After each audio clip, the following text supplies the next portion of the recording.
30 de enero del 2022. Sean bienvenidos a este nuevo domingo para juntos poder aprender de la palabra de Dios. Hoy día vamos a ver las cartas de Pablo, pero antes vamos a orar. Padre, te damos gracias en el precioso nombre de nuestro Señor Jesucristo, porque tú enviaste tu palabra y nos sanaste. Tu palabra que se hizo carne en nosotros, en medio de este planeta llamado Tierra, que caminó por los caminos que todos conocen y que después de 3 años de ministerio entregó su vida por ti y por mí para que por la fe en Él y en su obra terminada todos fuésemos salvos. Gracias, Padre, porque diste a tu unigénito para que todo aquel que cree en Él no se pierda, sino tenga vida eterna. Gracias, Papito amado, en el nombre de Jesucristo, y todos decimos amén. Bien, vamos a aprender la parte que muchas veces las iglesias de todas las denominaciones no le dan el lugar que debe de tener. Vamos a comenzar en una serie de enseñanzas sobre las cartas cristianas para aprender todos sobre cuál es el sentido de estas cartas y cuál fue la voluntad del Señor que nosotros la aprendiéramos. Hoy día vamos a ver las cartas de Pablo. Es que de los 27 libros del Nuevo Testamento, 21 cartas son escritas a las iglesias cristianas. O sea, 27 libros, entre los cuales está los 4 evangelios, está Hechos de los Apóstoles, está Apocalipsis, y el resto son cartas escritas a las iglesias cristianas para enseñar y orientar a los creyentes en Cristo Jesús, por supuesto, qué es lo que tenemos que hacer en nuestra vida cristiana. Fijando inclusive la doctrina, la enseñanza de Jesucristo para que se grabe en nuestro corazón. Pablo, el apóstol a los gentiles por voluntad del Señor, de esas 21 cartas escribió 13. Y vamos a comenzar de una vez. No hay un orden. Si nosotros abrimos nuestra Biblia, y por favor les pido que todos abran su Biblia, vamos a abrir en el libro de Romanos, donde comienza la primera carta de Pablo a los romanos. Pero el orden que se le dio no es de acuerdo a cuáles fueron escritas primero. Las primeras cartas que se escribieron o que escribió el apóstol Pablo fueron primera y segunda de Tesalonicenses. Y el énfasis en esas cartas es la esperanza consoladora de la venida de Jesucristo. Vayamos a primera de Tesalonicenses. Primera de Tesalonicenses. Gloria a Dios. Entonces, en la primera carta a los tesalonicenses, vamos a ver en el capítulo 4, versículo del 13 al 18, dice la palabra, hablando sobre la venida del Señor, la inminente venida del Señor, dice: tampoco queremos, hermanos, que ignoréis acerca de los que duermen, para que no os entristezcáis, como los otros que no tienen esperanza. Porque si creemos que Jesús murió y resucitó, así también traerá Dios con Jesús a los que durmieron en él. Por lo cual os decimos esto, en palabra del Señor, que nosotros que vivimos, que habremos quedado hasta la venida del Señor, no precederemos a los que durmieron, porque el Señor mismo, con voz de mando, con voz de arcángel y con trompeta de Dios, descenderá del cielo, y los muertos en Cristo resucitarán primero. Luego nosotros, los que vivimos, los que hayamos quedado, seremos arrebatados juntamente con ellos en las nubes para recibir al Señor en el aire, y así estaremos siempre con el Señor. Por tanto, alentaos los unos a los otros con estas palabras. Entonces, estas cartas son cartas a la iglesia de Jesucristo. Vamos a ver en segunda de Tesalonicenses, que son las primeras cartas que escribió Pablo, en capítulo 2, versículos del 1 al 4.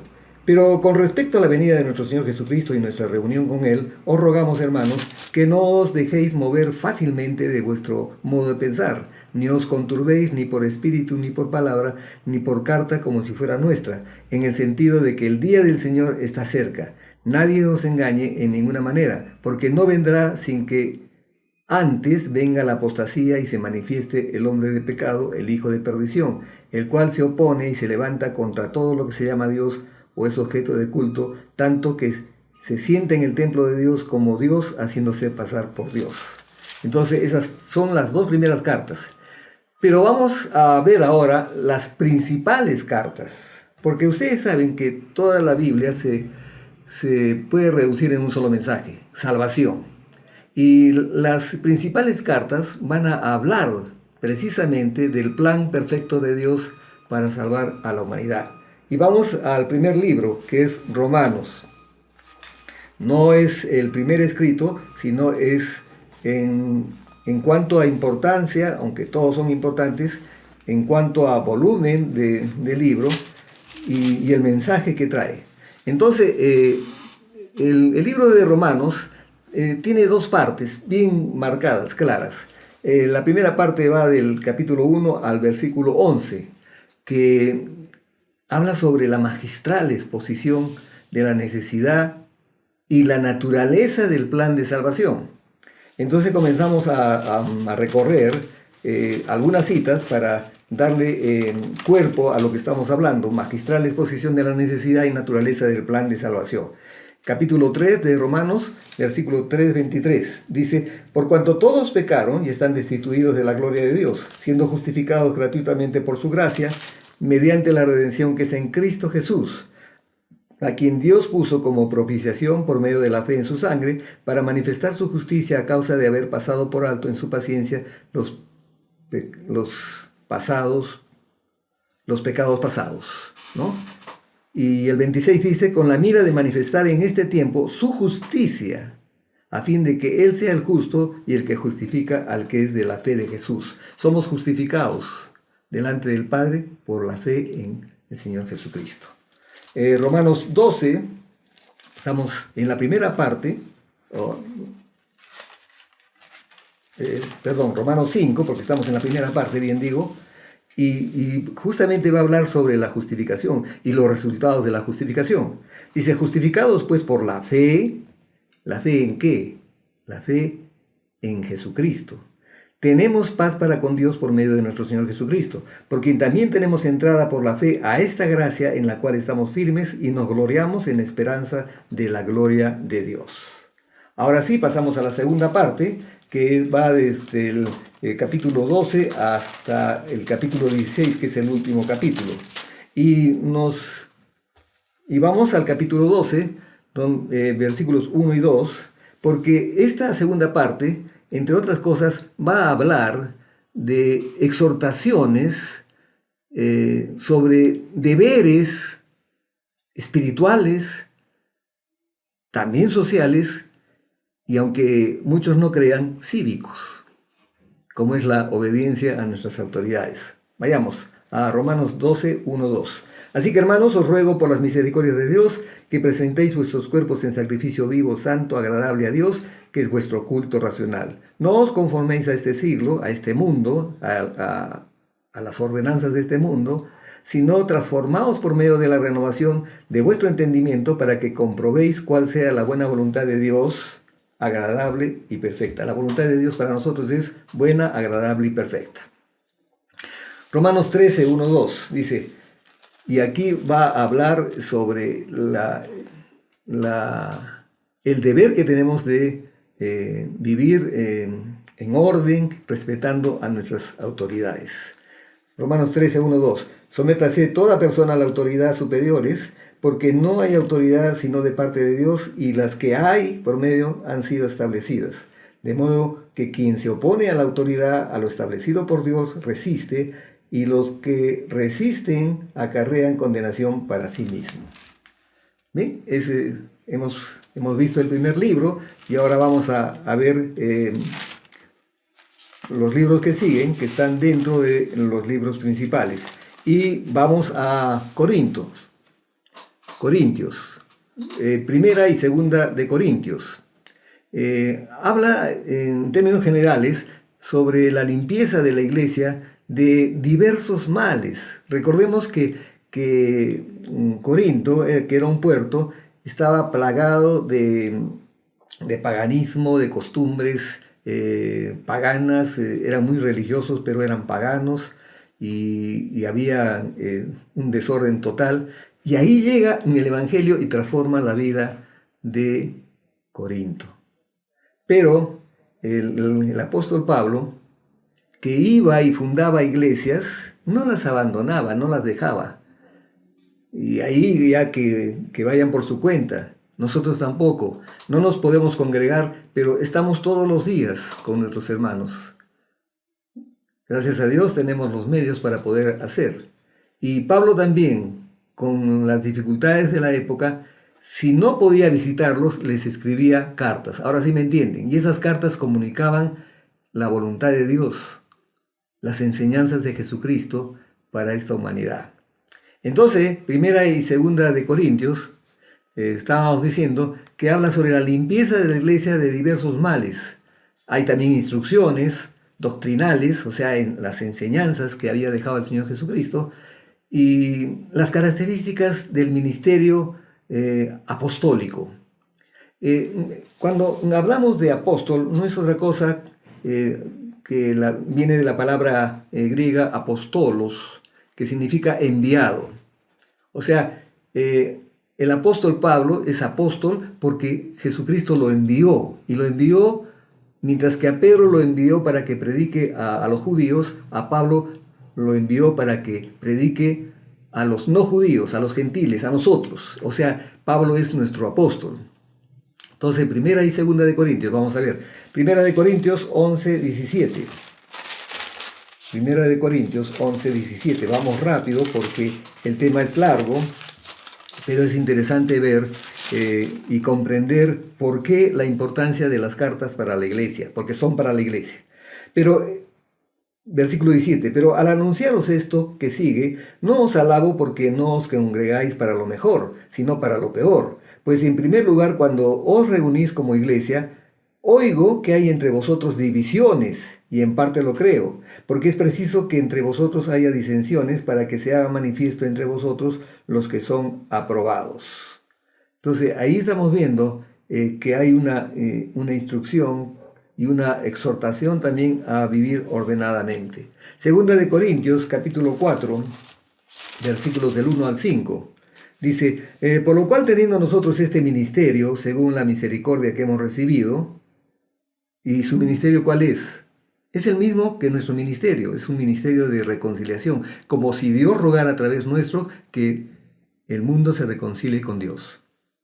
Entonces dice, por lo cual teniendo nosotros este ministerio según la misericordia que hemos recibido, no desmayamos, antes bien renunciamos a lo oculto y vergonzoso, no andando con astucia ni adulterando la palabra de Dios, sino por la manifestación de la verdad, recomendándonos a todos, a toda conciencia humana delante de Dios. Pero si nuestro evangelio está aún encubierto, entre los que se pierden está encubierto, en los cuales el Dios de este siglo, o sea, Satanás, cegó el entendimiento de los incrédulos, para que no les resplandezca la luz del evangelio de la gloria de Cristo, el cual es la imagen de Dios. Qué preciosa palabra. Porque no nos predicamos a nosotros mismos, sino a Jesucristo, como Señor, y a nosotros como vuestros siervos por amor de Jesús. Y segunda de Corintios 5, versículos del 11 hacia adelante, dice, conociendo pues el temor del Señor, persuadimos a los hombres, pero a Dios le es manifiesto lo que somos, y espero que también lo sea a vuestras conciencias. No nos recomendamos pues otra vez a vosotros, sino os damos ocasión de gloriaros por nosotros, para que tengáis con qué responder a los que se glorían en las apariencias y no en el corazón. Entonces, son cartas muy claras sobre la enseñanza de Jesucristo, tomadas por los seguidores de Jesucristo, tomadas por los creyentes de Jesucristo, por los apóstoles, por los primeros discípulos, y de la cual también Pablo es, más adelante, es parte de ese apostolado. Bien, la siguiente carta sería Gálatas. Y Gálatas nos va a hablar sobre la defensa de la autoridad apostólica de Pablo y de la doctrina de la justificación por la fe. Un tema que hasta ahora se discute y lo único que tenemos que hacer es ir a la palabra y ver que esa es la doctrina correcta. ¿Por qué tenía que Pablo defender su autoridad como apóstol? Porque él había sido perseguidor de cristianos, porque él se había convertido a Cristo y porque los propios paisanos de los judíos no le tenían confianza porque él había perseguido a la iglesia. Y ahora él trae una doctrina que es totalmente opuesta a lo que estaban enseñando los religiosos judíos, que la salvación era por obras, pues la salvación es por gracia, ¿no? Entonces eso le trajo no solamente persecución, sino que terminó ofreciendo su vida por causa de Jesucristo. Entonces, Gálatas habla sobre eso, sobre la defensa de la autoridad apostólica de Pablo y de la doctrina de la justificación por la fe. Veamos algunas citas. Gálatas 1:11. Mas os hago saber, hermanos, que el evangelio anunciado por mí no es según hombre, pues yo ni lo recibí ni lo aprendí de hombre alguno, sino por revelación de Jesucristo. O sea, esta doctrina y este llamado fue del Señor.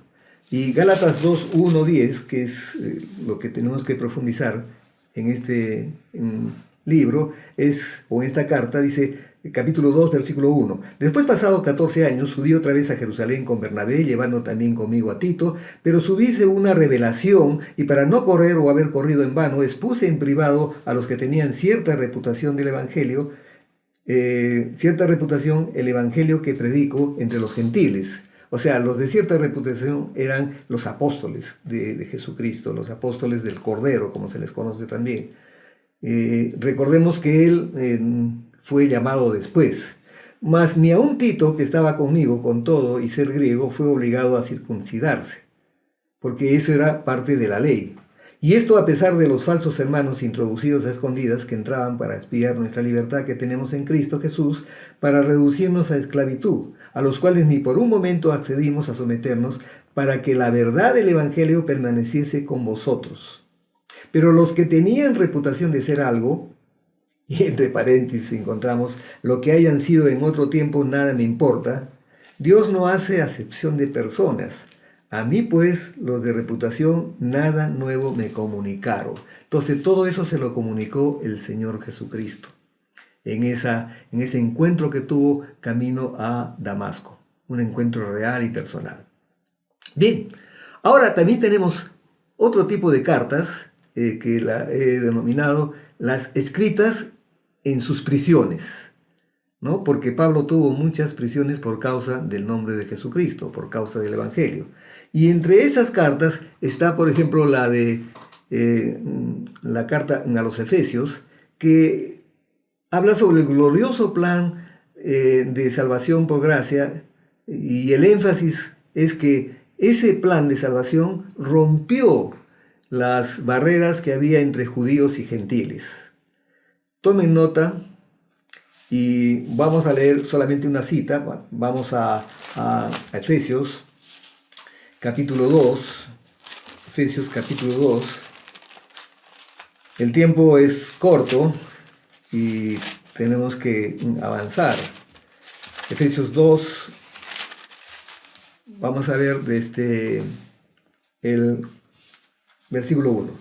Y Él os dio vida a vosotros cuando estabais muertos en vuestros delitos y pecados, en los cuales anduvisteis en otro tiempo, siguiendo la corriente de este mundo, conforme al príncipe de potestad del aire, otra vez el diablo, el espíritu que ahora opera en los hijos de desobediencia, entre los cuales también todos nosotros vivimos en otro tiempo en los deseos de nuestra carne, haciendo la voluntad de la carne y de los pensamientos, y éramos por naturaleza hijos de la ira, lo mismo que los demás. Pero Dios, que es rico en misericordia, por su gran amor con que nos amó, aun estando nosotros muertos en pecados, nos dio vida juntamente con Cristo. Y entre paréntesis dice, por gracia sois salvos. Pero si no fuera suficiente, seguimos. Y juntamente con Él nos resucitó y asimismo nos hizo sentar en los lugares celestiales con Cristo Jesús. O sea, en ese momento nosotros espiritualmente estamos sentados con Cristo Jesús en los lugares celestiales, es decir, a la derecha de Dios Padre, para mostrar que en los siglos venideros las abundantes riquezas de su gracia en su bondad para con nosotros en Cristo Jesús. Todo es en Cristo Jesús. Versículo 8. Porque por gracia sois salvos por medio de la fe. Y esto no de vosotros, pues es don de Dios, es un regalo de Dios. No por obras, no por obras, no por obras, para que nadie se gloríe. Porque somos hechura suya, creados en Cristo Jesús, para buenas obras, las cuales Dios preparó de antemano para que anduviésemos en ellas. No quiere decir que no hagamos buenas obras, pero esas buenas obras que hacemos no es para salvación, no es para que ganemos salvación. Ya el Señor Jesucristo hizo todo para que nosotros fuéramos salvos y lo único que necesitamos es creer en Él y en su obra perfecta y terminada.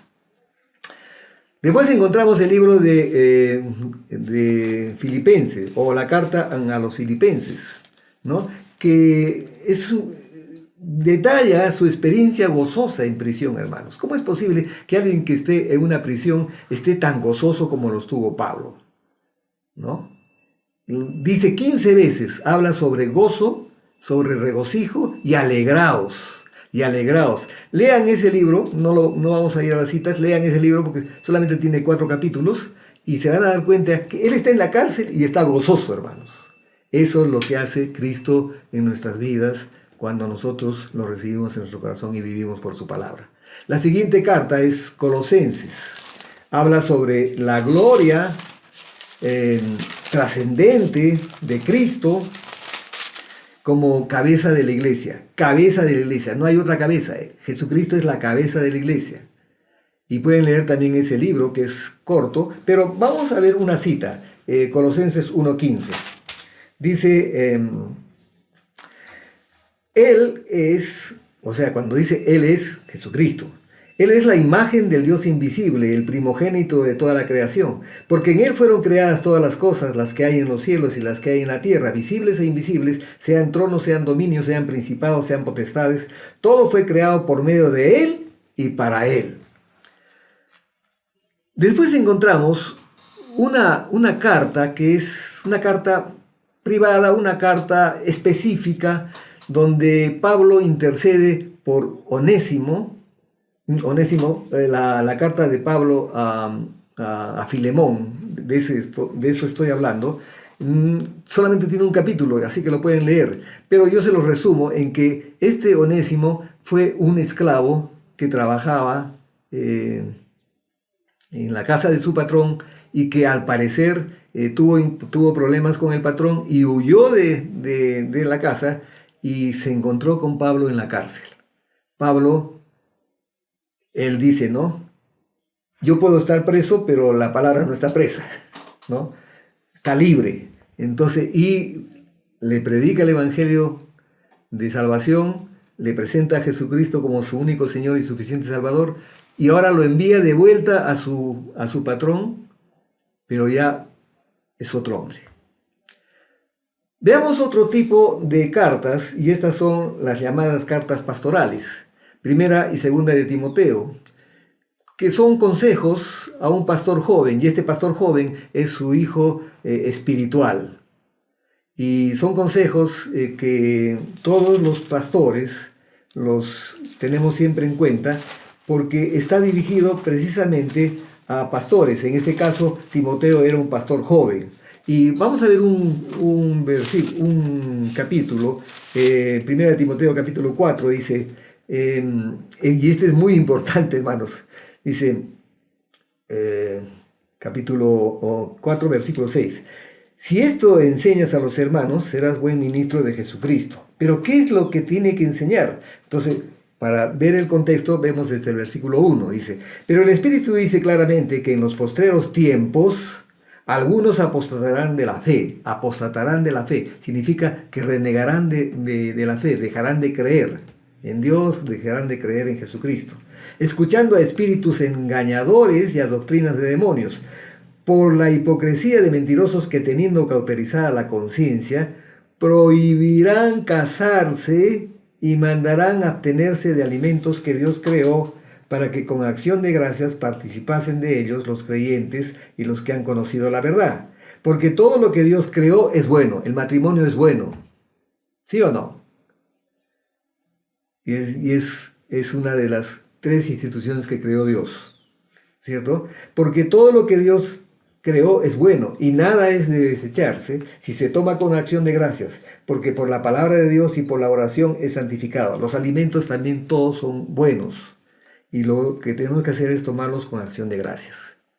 Entonces ahí tenemos un modelo de lo que Pablo le estaba aconsejando, qué es lo que tenía que hacer este joven pastor en su iglesia. Y la segunda carta de Pablo a Timoteo también habla sobre lo mismo, ¿no? Remarcando, y hay una cita que sí vamos a ver, segunda de Timoteo, vamos a ver, segunda de Timoteo 2.14, rápidamente, 2.14, dice, 14.16, segunda de Timoteo, capítulo 2, del 14 al 16. Recuérdales esto, exhortándoles delante del Señor a que no contiendan sobre palabras, lo cual para nada aprovecha, sino que es para perdición de los oyentes. Procura con diligencia presentarte a Dios aprobado como obrero, que no tiene de qué avergonzarse, que usa bien la palabra de verdad. Mas evita profanas y vanas palabrerías, porque conducirán más y más a la impiedad. ¿Qué es lo que le está diciendo en pocas palabras? Predica la palabra. Tú predica la palabra. Y predica la palabra. Y la segunda carta pastoral es a otro de sus discípulos, este es Tito, que también fue llamado al ministerio pastoral, siendo joven también. Y vamos a ver lo que le dice en el capítulo 2, versículos del 1 al 8. Pero tú habla lo que está de acuerdo con la sana doctrina, la palabra. Que los ancianos sean sobrios, serios, prudentes, sanos en la fe, en el amor y la paciencia. Las ancianas asimismo sean reverentes en su porte, no calumniadoras, no esclavas del vino, maestras del bien. Que enseñen a las mujeres jóvenes a amar a sus maridos y a sus hijos, a ser prudentes, castas, cuidadosas de su casa, buenas, sujetas a sus maridos, para que la palabra de Dios no sea blasfemada. Exhorta asimismo a los jóvenes a que sean prudentes, presentándote tú en todo como ejemplo de buenas obras. En la enseñanza, mostrando integridad, seriedad, palabra sana e irreprochable, de modo que el adversario se avergüence y no tenga nada malo que decir de vosotros. Con esto hemos terminado las cartas de Pablo, pero yo quisiera mostrarles en los términos que se hablan actualmente, cuál es el perfil del apóstol Pablo, antes llamado Saulo. Primero que fue un perseguidor de cristianos. Tuvo un encuentro personal con Jesucristo, lo vemos en el capítulo 9 de Hechos de los Apóstoles, e inmediatamente convertido a Jesucristo, comenzó a predicar a Jesucristo. Seguimos en el capítulo 9 de Hechos de los Apóstoles. Pero ¿qué ocurría? Que los judíos tenían recelo de él y otros perseguían a Pablo por predicar a Jesucristo. Seguimos en el capítulo 9. Es un capítulo muy rico donde vamos a encontrar muchas enseñanzas. El Señor lo envió al mundo gentil para predicar el Evangelio y abrir iglesias. Pablo realizó 3 viajes misioneros. Los encontramos en los capítulos 13, 15, 18. O sea, Pablo era un apóstol, era un predicador, era un evangelista, era un misionero que dedicó su vida después de haberse convertido, después de haber vivido en la religión judía y convertirse al cristianismo, se convirtió en un servidor fiel del Señor Jesucristo. Es más, dio su vida por él. Entonces encontramos esos 3 viajes en el capítulo 13 de Hechos, en el capítulo 15 y 18 de Hechos de los Apóstoles. Pero en cada viaje él estableció muchas iglesias. Y estas iglesias lógicamente estaban fuera de Israel, pero lo importante acá es que se mantenía una relación espiritual con ella, con todas ellas, con todas las iglesias que había fundado. Y por medio de estas cartas que hemos hablado, o por visitas personales, entregó su vida por el Evangelio. Y eso lo podemos ver en segunda de Timoteo capítulo 6, que es la última carta que escribe Pablo, y ahí es donde él, a una manera de despedida, dice: porque yo ya estoy para ser sacrificado, y el tiempo de mi partida está cercano.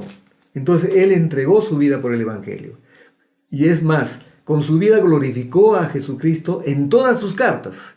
Porque en todas sus cartas, los que están leyendo, los que están estudiando, van a darse cuenta que él glorifica a Jesucristo. Él no se predicó a sí mismo, él predicó a Jesucristo y glorifica a Jesucristo en todas sus cartas.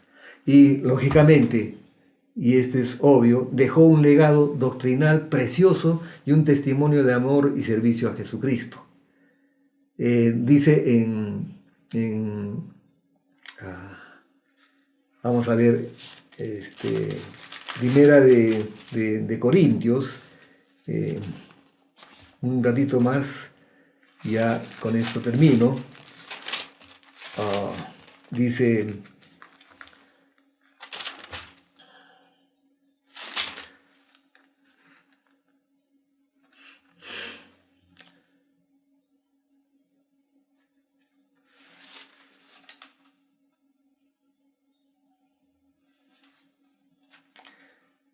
haced todo para la gloria de Dios, dice en el capítulo 10.